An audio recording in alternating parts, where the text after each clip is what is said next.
नमस्कार दोस्तों, स्वागत है आपका एमकेवी न्यूज़ डेली में। आज 18 दिसंबर बार गुरुवार। आज पौष माह के कृष्ण पक्ष की चतुर्दशी तिथि है।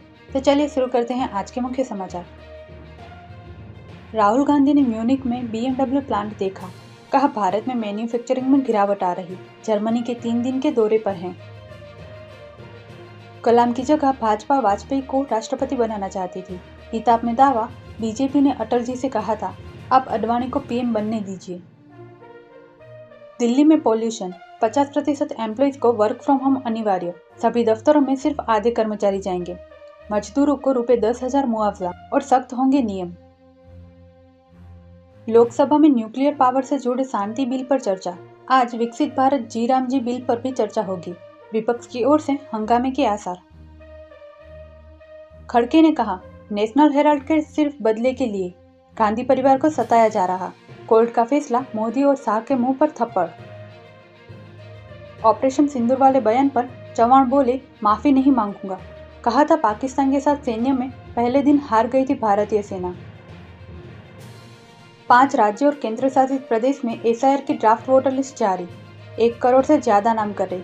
ये कुल मतदाताओं के 7.6%। सबसे ज्यादा 58 लाख बंगाल में। फुटबॉलर मेसी ने अनंत अंबानी का वन तारा देखा। वाइल्ड लाइफ सेंटर में आरती की। अनंत और राधिका ने शेर के शावक का नाम लियोनल रखा। राजस्थान और एमपी के 38 शहरों में तापमान 10 सेल्सियस से कम। यूपी में घना कोहरा। श्रीनगर में -1.8 सेल्सियस तापमान। दिल्ली दुनिया का तीसरा सबसे प्रदूषित शहर। डिजिटल अरेस्ट पर सुप्रीम कोर्ट ने कहा, पीड़ितों को मुआवजा मिले। केंद्र से कहा, सभी एजेंसियों के साथ बैठक करें। बुजुर्ग दंपति की शिकायत पर सुनवाई की। भारत ने बांग्लादेश हाई कमिश्नर को तलब किया। ढाका में वीजा एप्लीकेशन सेंटर भी बंद। बांग्लादेशी नेता ने 7 भारतीय राज्यों को तोड़ने की धमकी दी थी। प्रधानमंत्री मोदी ने बुधवार को इथियोपिया की संसद को संयुक्त सत्र को संबोधित किया। यह दुनिया की 18वीं संसद है जहां प्रधानमंत्री मोदी ने भाषण दिया। मोदी ने कहा कि मुझे इथियोपिया आकर बहुत अच्छा लग रहा है। यह शेरों की धरती है। यहाँ मुझे अपने घर जैसा महसूस हो रहा है, क्योंकि मेरा गृह राज्य गुजरात भी शेरों की धरती है। इससे पहले इथियोपिया के पीएम अबी अहमद अली ने मंगलवार को मोदी को देश का सर्वोच्च सम्मान दिया था। वे द ग्रेट ऑनर निशा ऑफ इथियोपिया पाने वाले पहले ग्लोबल लीडर बने। इस मौके पर पीएम ने कहा कि ये सम्मान मेरे लिए गौरव की बात है। ट्रंप ने 7 और देशों की नागरिकता प्रक्रिया रोकी। 15 देशों पर आंशिक बैन। अब तक 49 देश इस लिस्ट में शामिल हुए। एथलीट राजनयिकों को छूट। चांदी पहली बार 2 लाख प्रति किलो के पार। 1 से 2 लाख होने में 9 महीने लगे। 50,000 से 1 लाख 14 साल में पहुंची थी। 1 जनवरी को लॉन्च हो रहा भारत टैक्सी ऐप। ओला उबर को मिलेगी टक्कर।